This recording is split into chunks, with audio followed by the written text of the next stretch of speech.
நாங்கள் உள்ளே வரும்போது எல்லாமே பேப்பரும் பேனாவும் கையில் எடுத்து வச்சுட்டு நாங்கள் எழுதிட்டுருப்போம். அது வந்து ஷார்ட் ஹேண்ட் படிக்கலை. அதனால் வந்து அன்னை மாதிரி பெரிய சீனியர் ஜேர்னலிஸ்ட்டுகள்லாம் வந்து கடகடன்னு அடிக்கும்போது நாங்கள் வந்து எழுத்தில் வந்து எழுதிட்டு ஒரு குறிப்பான வார்த்தையெல்லாம் எழுதி பண்ணிக்கிட்டு இருக்கோம். அதுக்கப்புறம் எங்கள் காலத்தில் தான் வந்து டெலிவிஷன் வந்துச்சு. அப்போ டெலிவிஷன் மீடியாவுக்கும் எங்களுக்கும் பொறாமையாக இருக்கும். அவங்க வந்து அரசியல்வாதியெல்லாம் பேட்டி கொடுக்கும்போது டிவி சேனல்ஸ் பேர சொல்லி அவங்கெல்லாம் வந்துடலாம் அப்புறம் கொடுப்போம். அப்போ நாங்கள்லாம் யார் இப்படின்னு சண்டைக்கு வேறு போவோம். இப்போ பேப்பரும் போயிடுச்சு, கேமராவும் போயிடுச்சு, மொபைல் வந்து முன்னாடி நிற்குது. அது அடுத்தடுத்த கட்டத்துக்கு போய் நிற்குது.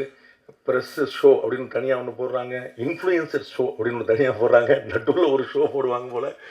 பெரிய அளவில் டெவலப் ஆகி நிற்குது. அதனால் கொஞ்சம் வச்சு செய்யாமல் கொஞ்சம் பார்த்து செய்யுங்க. நாளைக்கு நான் முதலமைச்சர் ஆனால் உங்களெல்லாம் நல்லா கவனிச்சுக்கிடுவேன். பன்னீர் அண்ணன் வந்து கேமராமேன், அவங்களுக்கு தான் நான் வந்து முழு நன்றியை சொல்லணும். அது வந்து ரொம்ப பியூட்டிஃபுல்லாக என்னையும் பார்க்கும்படியாக காட்டினவர். ஏன்னா நேர்கொண்ட பார்வையோ ரணசிங்கமோ மற்ற படங்கள்லாம் வந்து அந்தந்த நட்சத்திரங்கள் கூட நடித்ததுனால நமக்கு வந்து ஒரு வெளிச்சம் கிடச்சிருச்சு. இதில் வந்து ஒரு இருட்டான அறை, ஒரு விடிகாலை பொழுது, அது வந்து ஒரு 4க்கு 4 அறை. அதில் வந்து எவ்வளோ தூரம் ஆங்கிள் வைக்க முடியுமோ நம்ம அண்ணன் சுருணை சிவானன் சொன்ன மாதிரி வந்து அது ஒரு சிறை அறைக்குள்ளே நடக்கக்கூடிய ஒரு இடத்துல மொத்தம் 4 சோறு தான். அப்போ எவ்வளோ மல்டிபிள் ஃப்ரேம் வச்சா ஒரு வெரைட்டி கிடைக்கும் அப்படிங்கிறத வந்து பன்னீர் அண்ணன் வந்து படாத பாடுபட்டு எடுத்தாங்க. அது வந்து கிட்டத்தட்ட ஒரிஜினல் சிறையில் எடுக்கப்பட்ட விஷயம். அது வந்து அண்ணனுடைய எக்ஸ்பீரியன்ஸை நான் வந்து அன்றைக்கி பார்த்தேன் கண்கூட. ரொம்ப மறக்க முடியாத ஒரு கேரக்டர், ரொம்ப இன்ட்ரெஸ்டிங்காக இருந்தது. கவிதா பாரதி அவர்கள் வந்து நிறையா சொன்னாங்க. வந்து நம்ம என்ன சொன்னாலும் நேர் எதிர நிற்பார் அப்படின்னு. நான் அவர் பக்கத்துலேயே தான் வர்றேன்றேன், அவர் தான் தள்ளி தள்ளி விடுறாரு. இன்றைக்கி கூட கடைசியில் அவர் பக்கத்தில் உட்காந்தேன், அவர் தான் தள்ளி விட்டு போய் நடுவில் போனார். நடுவில் போங்க, மத்தியில் போங்க, ஒன்றியத்துக்கு போங்கன்னு அனுப்பி விடுறது பூரா அவங்க.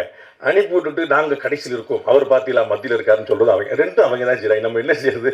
நம்ம எங்கே போச்சுட்டாலும் போகிறோம், எங்கே போகிறதுனாலும் சொல்கிறோம். நம்ம வந்து அவ்வளோதான் பண்ணிகிட்டு இருக்கிறோம் வந்து. ஸோ அவங்க நினைக்கிற மாதிரி அப்படிலாம் ஒன்றும் பெரிய முரண்கள்லாம் ஒன்றும் கிடையாது. எங்கள் அண்ணன் அமீர் அண்ணன் அவங்களும் வந்து இதே மாதிரி வேறு ஒரு நேர்காணலில் சொல்லும்போது சொன்னாங்க, அண்ணன் கவிதா பாரதி பயன்படுத்திய வார்த்தையை தான் சொன்னாங்க. நாங்கள் கொள்கைன்னு வந்துட்டால் நாங்கள் எந்த நிலைப்பாடு எடுத்தாலும் அதுக்கு நேர் எதிர் நிலைப்பாடில் நிற்கிற ஒரு தம்பி பாண்டே. ஆனால் அவர் என்னுடைய உறவு, என்னுடைய நட்பு, என்னுடைய தம்பி அவர். ஆனால் யாரையுமே ஒரு வார்த்தை கூட மரியாதை குறைவாக பேச மாட்டார். ஒரு திருன்னு சொல்லியோ ஒரு அவர்கள்னு சொல்லியோ சொல்ல மாட்டார் அப்படின்னு சொன்னார். நமக்கு வந்து எல்லாத்தோட பெரிய விஷயம் உறவு நட்பு தான், வேறு ஒன்றுமே கிடையாது. அந்த உறவையும் நட்பையும் பேணாமல் இருந்துட்டு நீங்கள் பணத்தையோ பேரையோ புகழையோ சம்பாதிச்சு என்ன செய்ய போகிறீங்க அப்படின்னு பார்க்குறோம். ஸோ வாழும் காலத்தை விட பாரதியை போல் ரொம்ப ஏழ்மையை வறுமையை சந்தித்த ஒருத்தர் பார்க்க முடியாது. பாரதி நம்மை விட்டு பிரிந்த பிறகும் இன்னைக்கு வரைக்கும் வந்து அசைக்க முடியாத ஒரு இடத்துல இருக்கிறார். ஸோ வந்து வாழும்போது நீங்கள் என்னவாக இருந்தீர்கள் என்பதல்ல, வாழ்க்கைக்கு பிறகு உங்களை உலகம் என்னவாக பார்க்கிறது அப்படிங்கிறது. அதில் வந்து ஒரு உறவு நட்பு இல்லாமல் நம்ம வேறு என்ன செஞ்சிட போகிறோம் அப்படிங்கிற ஒரு எளிமையான விஷயம். கொள்கை முரண் எல்லாருக்குமே இருக்கும்.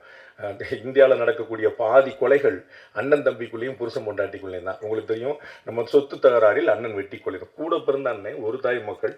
அது இன்றைக்கி ரொம்ப ட்ரெண்டு. லேட்டஸ்ட்டாக லாஸ்ட் 10 இயர்ஸாக நீங்கள் பார்த்து கணவன் இறந்த அண்ணன் முதல்ல ஒய்ஃபோட ஃபோனை தான் செக் பண்ணுறாங்க. கணவன் இருந்தால் முதல்ல ஒய்ஃப் இருந்தால் முதல்ல கணவனோட ஃபோனை தான் செக் பண்ணுறாங்க. ரெண்டுக்குள்ளேயும் பாதி கேஸ் முடிஞ்சது, மீதி கேஸ் தான் கஷ்டப்பட்டு என்ன. அப்போ உறவா நட்பா ஒன்றுக்குன்னா இருந்தவங்களுக்குள்ளேயே இவ்வளோ பகை இருக்கும்போது அப்புறம் வாழ்கிற என்ன இருக்குது? ஸோ கொள்கை முரண் இல்லாத இடமே இல்லை. அந்த கொள்கை முரணை எப்படி நீங்கள் வெளிப்படுத்துறீங்கிறது இருக்குது. நாம் வந்து நம்முடைய பாலிசியை சொல்கிறோம், அவங்க பாலிசி சொல்கிறாங்க.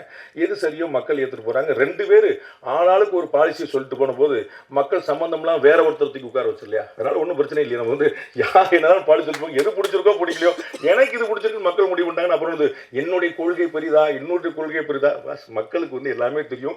நாம நமக்கு முடிஞ்ச விஷயத்தில் ஒரு எளிய மொழியில் ஒரு இனிமையான மொழியில் சொல்லணும் அப்படிங்கிற மட்டும்தான் என்னுடைய எண்ணம். அதுக்கு மேலே வரணும் முடியாது. சபரீஷ் ப்ரொடியூசர் அவர்கள், நான் பார்த்த 11 படம் நடித்தேன், பயங்கர காமெடியாக. நானும் வந்து கவிதாக்கா வந்து கேலியாக வந்து சொன்னாங்களே நடிகர் ரங்கராஜ் பாண்டே அப்படின்னு சொன்னாங்க.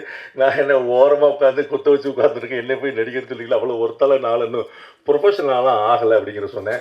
போன ப்ரெஸ் மீட்டில் வந்து டைரக்டர் சொன்னார் போல, ஏதோ அந்த பேமெண்ட்லாம் திருப்பி கொடுத்தாருன்னு. அதுவே வந்து நான் நடிகர் ஆளுங்கிறதுக்கான உதாரணம். நடிகர் ஆன பிறகு நம்ம கொஞ்சம் பார்த்துட்டு என்ன சரியாக வரல அப்படிங்கிற மாதிரி, சரியாக வரல என்ன அது இல்லை, என்ன வெரி ஸ்லைட் பாய், எங்கள் ஆப்பிள் ஜூஸ் கூடு அப்படின்னு நம்மளும் கேட்கலாம், பிறகு வந்து கேட்கலாம். நான் பார்த்த ரொம்ப 11 படம் பண்ணியிருக்கிறேன். அதில் 2 படம் வந்து சாரோடைய ப்ரொடக்ஷன்லேயே பண்ணியிருக்கிறேன். ரொம்ப இன்ட்ரெஸ்டிங்கான ப்ரொடியூசர், ரொம்ப எளிமையான ப்ரொடியூசர். அவர் வந்து ஏன் டாம்பிகமாக இல்லை அப்படின்னு வந்து சுப்ரமணிய சிவானன் கேட்டார். காம்பியமாக இருந்தால் கூட கறந்துருவாங்கன்னு தெரியும். நம்மகிட்ட வரும்போதே பாவம், நீங்கள் தான் சார் இந்த படத்தை எனக்கு சம்பளம் கொடுக்கணுங்க மாதிரி தான் வருவார். ப்ரொடியூசருடைய ரொம்ப நொந்து போய் பாவமாக வந்துட்டு, ஆமாங்க நான் ஒரு 30 படம் பண்ணிட்டேங்க அப்படிம்பாரு. 30 படம் பண்ணிட்டு சும்மா பாருங்கள, அவருக்கு அவரே வருகையில் வந்து அவரே விழுந்துருப்பாரு. இந்த மாதிரி பண்ண வேறு கூட உட்காந்து வச்சிருப்பாரு. அவர் இன்னும் பாவமாக உட்காந்துருப்பாரு. எல்லாம் வந்து பயங்கரமாக வந்து அவங்க அப்பீரியன்ஸ்லேயே பயங்கரமாக போட்டுவார். நமக்கு வந்து சரி சம்பளம் எடுத்தப்போ அவரே கஷ்டப்படுறாரு, நமக்கு எது அப்படிங்கிற மாதிரி நமக்கு ஒரு ஃபீலிங்கை கொடுத்துருவாங்க. அது எளிமை, அதே சமயம் வந்து ரொம்ப பெரிய கால்குலேஷன், ரொம்ப எதை எப்படி செய்யணும் அப்படிங்கிறது வந்து ரொம்ப எனக்கு ஒரு பெரிய படம். நான் ஒரு நிறைய படங்கள் பண்ணதுனால எவ்வளவு தெளிவான பார்வை இருக்குது அப்படிங்கிறத நான் பார்த்தேன். அது வந்து ரொம்ப ஆச்சரியம். அவரோட தொடர்ந்து தொடர்பில் இருப்போம் அப்படின்னு எனக்கு நல்லா தெரியும். லிசி அவங்களோட நடிக்கிறதுக்கான ஒரு சந்தர்ப்பம் கிடைச்சது. அவங்களும் சொன்னாங்க பாண்டே வந்து அந்த பக்கம் ஆச்சு. அது லிசி அவருக்கு முன்னாடி எனக்கு தெரியவே தெரியாது. நான் பாருங்க எவ்வளோ ஓரமாக உட்காந்துருக்கேன். வந்தோடனே நீ இந்த அந்த கட்சி தானே அப்படின்னாங்க. நான் எந்த கட்சியுமே கிடக்கு நம்பவே மாட்டேன். அந்த கட்சிக்காரன் நம்ப மாட்டான், மற்ற கட்சிக்காரன் நம்ப மாட்டான். நம்மளோட எவ்வளோ கஷ்டமாகி போச்சு பாருங்க. சரி அந்த கட்சிக்காரன் நம்மளை வாழ வச்சு வந்தாலும் அதுவும் கூட இல்லாமல் போயிடுச்சுங்களேன். என்ன நடிப்பு, என்ன நடிப்பு, என்ன நடிப்பு. அப்பா எனக்கு வந்து உண்மையிலேயே நான் நடிச்சதை பற்றி அவங்க சொன்னாங்க, என்னை நடிக்க விடாமல் பண்ணிட்டாங்க அவங்க. அந்த இடத்துல எமோஷன் அப்படியே கொட்டி குமிச்சு கட் சொல்கிறாங்க, ஃப்ரேம் மாற்றாங்க வைக்கிறாங்க. அந்த எமோஷனில் she is travelling on that, அப்படியே அங்கேயே நிற்கிறாங்க. அதுக்கப்புறம் திருப்பி ஷார்ட் ஓகே ரெடி அப்படின்னா அப்படியே திருப்பி வர்றாங்க. அது வந்து அந்த சேஞ்ச் ஓவர் வந்து உண்மையிலேயே நம்ம பார்த்தோம்ல, இந்த அம்பி ரெமோ அந்த அது அவங்க தான் 3 நிமிஷத்துல 3 ஃப்ரேம் காட்டுறாங்க. பயங்கரமா ரொம்ப ஆச்சரியமான நடிப்பு. ரொம்ப பின்னி எடுத்துட்டு இருந்தாங்க. ரொம்ப பியூட்டிஃபுல்லா இருந்துச்சு. அந்த இடத்துல வந்து இந்த எக்ஸ்பீரியன்ஸ் வந்து ரொம்ப ஆச்சரியமா இருந்தது. வரும்போது கார்ல இறங்கும் போது ஒரு ஃபைட் சீனை தான் பார்த்தேன். அவங்க வந்து ஒரு கேரவேனுக்குள்ளேயோ இறங்கணுன்னே சண்டையை போட்டு வந்து ஒரு சுடிதார் போட்டு சண்டை போட்டாங்க. நானும் இந்த அக்கா யாரு, ஏதாவது போலீஸராக இருக்கும்போது சண்டைகள்லாம் போடுதே அப்படின்னு நினச்சிக்கிட்டு இருந்தேன்.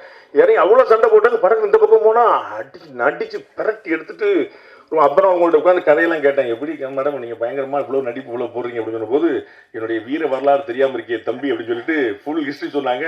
கம்ப்ளீட்டாக நம்ம ஜாகிரதை மறந்து வச்சு அவ்வளோ பியூட்டிஃபுல்லான நடிப்பு. பிரெகிடா வந்து கடைசி வரைக்கும் கண்ணில் காட்டல டைரக்டர் எனக்கு. அதனால் எனக்கு அவங்க தெரியல. பட் வந்து அவங்களுடைய அந்த ட்ரெய்லரை பார்த்த பிறகு என்னால் ஃபீல் பண்ண முடிஞ்சது. அவன் வந்து நேரில் பார்க்கறதுக்கு இருக்கிறவங்க அது எப்படி நடிப்புன்னு வந்தால் எவ்வளோ பெரிய சேஞ்சர் கொடுத்துருக்கான்னு பார்க்கும்போது ரொம்ப பியூட்டிஃபுல்லாக பண்ணியிருக்கிறாங்க. வெற்றி சார் சொல்ல வேண்டியதே இல்லை. நான் வந்து அங்கே இதுக்கு முன்னாடி வந்து ஒரு ப்ரெஸ் மீட்டாக தனியாக வச்சுருந்தவங்களும் நிறைய பேர் வந்திருப்பாங்க நினைக்கிறேன். அது வந்து அந்த கிரெடிட் வந்து ஃபுல்லாக டைரக்டர் தான் கொடுக்கணும். நம்ம சேனல்ஸ் இன்டர்வியூஸ் வந்து கொடுக்கும்போது 12 மணி நேரம் 15 இன்டர்வியூ அடி நாக்கு தள்ள அடிச்சு. ப்ரொடியூசர் வந்து இல்லை சார் நீங்கள் கோஆப்ரேட் பண்ணுங்க சார். டைரக்டர் வந்து அடிச்சு விடவே இல்லை, அசரவே இல்லை. முதல்ல நாங்கள் 4 பேர் பேட்டி கொடுக்க ஆரம்பித்தோம். 4 பேட்டிக்கு அப்புறம் வந்து 3 பேர் பேட்டி கொடுக்க ஆரம்பித்தோம். 8 பேட்டிக்கு அப்புறம் 2 பேர் பேட்டி கொடுக்க ஆரம்பித்தோம். என்னையும் விட மாட்டேன், நானும் வந்து கிளம்பிடலாம் பார்த்தேன். டேரக்டர் விட்டவே மாட்டேன். கதற இன்னைக்கு சிஎம் பேசினார்ல இப்போ அசம்பிளியில், அந்த மாதிரி வந்து கதற அடிச்சு 15 பேட்டி கொடுத்த அப்புறம் நம்ம வெளியே அனுப்புனாங்க.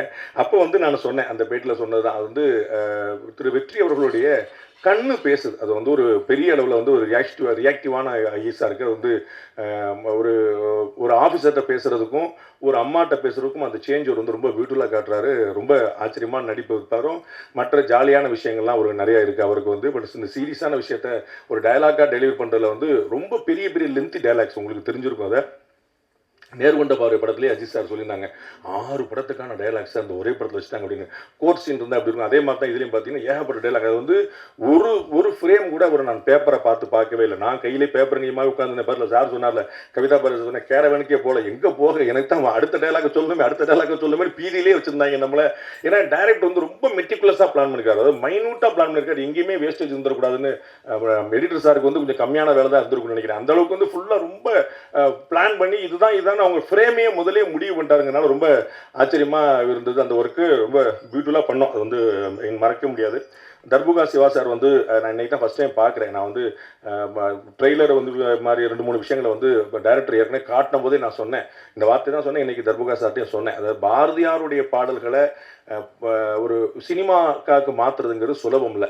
அதை வந்து நம்ம பார்த்து நம்ம பியூட்டிஃபுல்லாக பண்ணது ராஜா சார் தான். அவர் மாதிரி வந்து ஒரு பியூட்டிஃபுல்லாக வந்து ராஜா சார் மாதிரி அந்த பாரதியார் பாடலுக்கு உயிர் கொடுக்குறது இன்னொருத்தர் பார்க்க முடியாது. அதற்கு பிறகு நீண்ட நெடிய காலத்துக்கு பிறகு தர்புகா சார் வந்து அதற்கு ஒரு பெரிய உயிரை கொடுத்துருக்காருங்கிற பார்க்குறோம். ரொம்ப பியூட்டிஃபுல்லாக இருக்குது. அதே போல் பாரதிதாசன் வந்து கவிதா பாரதி அண்ணனுக்கு எல்லாத்துலேயும் 2 குத்துனா தான் அவருக்கு ஒரு மன நிறைவு அமையும். அதில் வந்து பாரதியாருக்கு கிடைத்த பெருமை பாரதிதாசனுக்கு கிடைக்கவில்லை, அதற்குள் ஒரு அரசியல் இருக்குதுங்க.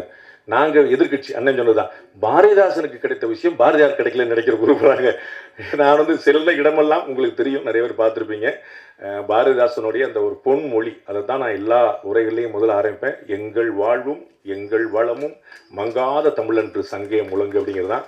அதை விட ஒரு வரி இன்னொன்று தேவையில்லை. அது பாரதியாருக்கு மரியாதை கிடைச்சதா கிடைக்கலையா அப்படிங்கிறது இல்லை.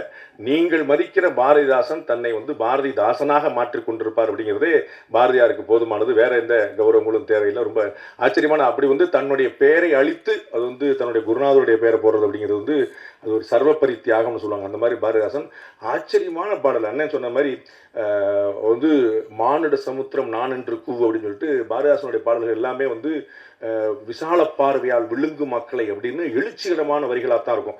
அப்படி அவ்வளோ எழுச்சி மிக்க ஒரு கவிஞர்கிட்ட இவ்வளோ உணர்ச்சி மிக்க ஒரு பாடல் அப்படிங்கிறது நமக்கே ஒரு புதுசாக இருக்குது. அதை தர்புகா சார் ரொம்ப பியூட்டிஃபுல்லாக பயன்படுத்தி வச்சிருக்கிறாங்க. அது அந்த இறுதி முத்தம் கொடுங்கிற ஒரு வார்த்தை தவிர பின்னாடி நண்பர்கள் பேசிட்டு இருந்ததை கேட்டேன்.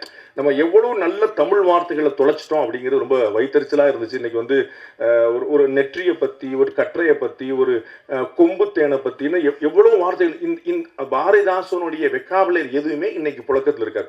யாரா ஒருத்தர் கொம்புத்தேன் அப்படின்னு என்ன தெரியுமான்னா, என்னாச்சு, என்ன ப்ரோ, ஏன் ப்ரோ இப்படி பேசுற நீ அப்படின்னும். அந்த மாதிரி ஆகி போய் நிற்கிது. நல்ல தமிழ் வார்த்தையிலே காணாமல் போச்சு. அதை பாரதிதாசனுடைய வரிகளில் அதில் தெரிஞ்சுதான் டைரக்டர் அப்படியே பாரதிதாசன் நிப்பாட்டிக்கூட அந்த மாதிரி போக வேண்டாம் பாட்டு, ஜென்சி அப்படிங்கிற பாட்டுக்கெல்லாம் போக வேண்டாம்னு நினைச்சார். அனுபவத்தில் அற்புதமான வரிகளுக்கு உயிர் கொடுத்துருக்கிறாரு தர்புகா. உங்களுக்கு நிச்சயமாக காலம் உங்களுக்கு நன்றியோடு கூட நிற்கும். And director sir Dayal Padmanabhan sir சொல்ல வேண்டியதே இல்லை. நானும் முதல்ல கன்னட டைரக்டர் தான் நினச்சேன். தயாள் பத்மநாபன் ரொம்ப காமன் நேம் தானே, அதனால் கன்னட நடிகை இயக்குனர் போல் இங்கே பாவம் தமிழ்நாட்டில் கஷ்டப்படுறாருன்னு தான் நினச்சேன்.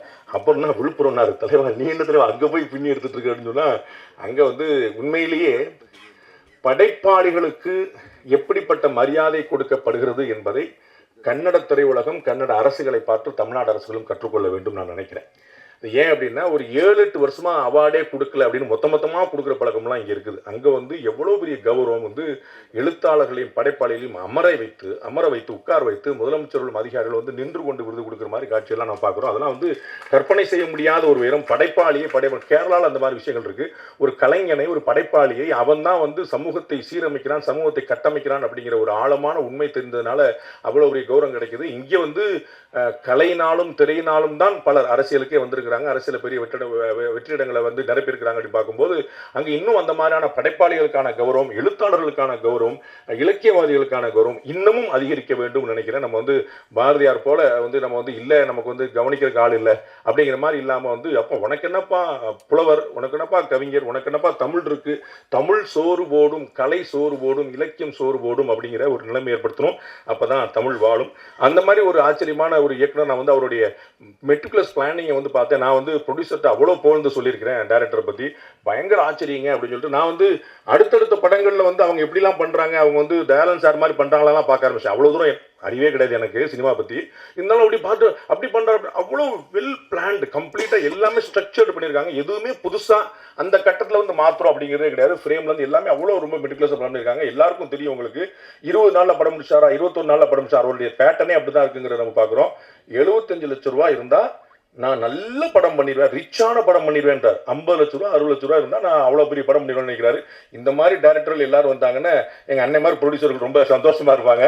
அதனால நீங்கள் பார்த்துட்டு கவிதா பாரதி என்ன சொன்ன மாதிரி நீங்கள் வணிகத்துக்கான படம் இல்லைன்னு நினைச்சிடாதீங்க. வணிகத்துக்கான படம் தான். வணிகத்தில் தயாளன் சாரும் மாஸ்டர், சபரிசன் சாரும் மாஸ்டர் 2 பேர் சேர்ந்து உட்கார்ந்தா எப்படி இருக்குன்னு பார்த்துங்க. அது வணிகத்தை ரொம்ப சக்ஸஸ்ஃபுல்லாக தான் பண்ணியிருக்கிறாங்க. அண்ட் படத்துலையும் வணிகத்துக்கான விஷயங்கள் நிறையா இருக்குது. நீங்கள் ஏதோ சீரியஸாக யோசிச்சுட்டு பயங்கரமாக சண்டை போட்டுருப்பாங்க. கமர்ஷியல் எலிமெண்ட்ஸ் நிறைய இருக்குது. நம்ம பார்க்கறதுக்கு என்கேஜிங் இருக்குங்கிறது என்னால் கேரண்டியாக சொல்ல முடியும். அவ்வளோ பெரிய விஷயங்கள் உள்ள கொண்டு வந்திருக்காங்க. பியூட்டிஃபுல்லாக டைரக்டர் பண்ணியிருக்காங்க. எங்கள் அண்ணன் சுப்பிரமணிய சிவா சொல்லாமல் நான் பண்ணா பாவத்தில் போய் சேரும். அண்ணன் நிறைய என்னுடைய தகுதிக்கு மீறி புகழ்ந்தாங்க. இன்னைக்கு ட்ரெண்ட் அதுதான். ஸோ முதலமைச்சர் பாணியில் எல்லாரும் ஒரு குட்டி கதையை சொல்லணும். அதனால் அண்ணன் ஒரு குட்டி கதையை சொல்லி, ஒரு திருடனுடைய கதையை சொல்லி அண்ணன் பியூட்டிஃபுல்லாக சொல்லி கொண்டு போனாங்க. நிறைய பாண்டேக்கு அவ்வளோ பேர் தெரிஞ்சிருக்கு. பாண்டேக்கு தெரியாத ஆளே கிடையாது. பாண்டேக்கு தெரியாத ஆளே கிடையாது. அவங்களுக்கு பாண்டே தெரிஞ்சிருக்கணும்ல. அண்ணன் விவேக் சொன்ன மாதிரி இப்போ எனக்கு கமிஷனர் விஜயகுமார் தெரியும், விஜயகுமாருக்கு என்ன தெரியணும்ல. அதெல்லாம் எனக்கு அண்ணன் மோடியை சொல்றாரு. அப்படிலாம் நம்ம சரி இன்னுமா இந்த உலகம் நம்மளை நம்பிக்கிட்டு இருக்கு அப்படின்னு சொல்லிட்டு சரி ரைட் சொன்னா போனா போய்கிட்டே நம்மள நம்பர் வரைக்கும் சந்தோஷம் தான் அப்படின்னு போயிட்டு இருக்கோம். நானும் இதே போல ஒரு எளிமையான ஒரு பத்திரிகையாளர் தான். 27 வருஷத்தில் 20 வருஷம் கக்கத்தில் பேப்பர் வச்சுட்டு கையில் பேப்பர் வச்சுட்டு ரோடோடாக சுற்றிட்டு இருந்தவன். வெறும் டீ வெறும் காஃபி. நான் சொல்லிகிட்டே இருப்போம், நம்ம வந்து சாலிடாகவே எதுவும் ஃபுட்டு போக மாட்டேது, எல்லாம் லிக்விடாக ஃபுட்டு போயிட்டே இருக்கேப்பா அப்படின்னு சொல்லிட்டு அப்படி போயிட்டு இருந்த ஒருத்தன் தான். இறைவனோட கருணை உங்களை போன்ற ஒரு 4 நல்ல மனிதர்களுடைய சந்தர்ப்பம் கிடைச்சது. அண்ணனுடைய வெள்ளை யானைக்காக நான் காத்திருக்கிறேன். அது வந்து ஒரு ஆச்சரியமான ஒரு படைப்பு. அது வந்து அங்கே அப்படியே திரையிலே நிற்கிது, ஒரு ரஃப் கட்லேயே நிற்கிது. அது ஃபைனல் கட்டுக்கு எப்போ வரும்னு நான் பார்த்துட்டு இருக்கேன். அது வந்து நிறைய ஆச்சரியமான படம். உங்களுக்கு தெரியும், பெரிய பெரிய ஆட்கள்லாம் எப்பயுமே வந்து அண்ணனை கூட வச்சுருப்பாங்க. அண்ணன் பக்கத்தில் இருந்தாருன்னா அவர் பெரிய ஆள் அப்படி பார்த்துக்கலாம். நம்ம வந்து அண்ணன் வந்து பெரிய ஆள் பக்கத்தில் அண்ணன் பக்கத்தில் உட்காந்துருக்கேன் பாருங்க, 2 பேரும் பார்க்க அந்த மாதிரி தெரிஞ்சிருவங்களுக்கு. அண்ணன் பக்கத்தில் உட்காந்தனால பெரிய ஆள் தான் அப்படிங்கிற மாதிரி வந்து அவர் பெரிய பெரிய நெட்வொர்க் வந்து பெருசாக இருக்கும். நெட்வொர்க்கிங் தான் அண்ணனுடைய மாஸ்டர் எக்ஸலன்ஸ் விஷயமே. அது வந்து ஆக்சுவலாக பார்த்தீங்கன்னா அண்ணனுக்கு தான் தெரியாத ஆளே கிடையாது. ஓவர் த ஃபோனில் வந்து நிறைய பேர் பிடிக்க முடியும். எனக்கு வந்து ரணசிங்கம் படத்தின் போது அண்ணன் வந்து ஒரு பெரிய தத்துவத்தை சொன்னார். அந்த தத்துவம் யார் சொன்னார்னு சொல்ல மாட்டேன், ஆனால் அந்த தத்துவத்தை சொன்னார் எனக்கு அண்ணன். தம்பி, நான் அவர்கிட்ட பேசினேன் தம்பி. அவர் வந்து எனக்கு ஒரு அருமையான தத்துவத்தை சொன்னார்.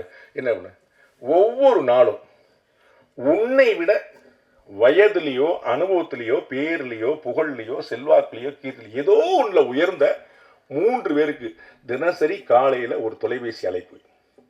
அண்ணே நல்லா இருக்கீங்களாண்ணே அப்படின்னு ஒரு 3 டெய்லி ஒரு 3 பேருக்கு. அவர்களுக்கு என்னைக்கோ ஒரு நாள் தேவைப்படும் போது உன்னுடைய பேர் நினைவில் வரும். அண்ணன் எத்தனை பேருக்கு ஃபோன் போட்டிருப்பான்னு யோசிக்க.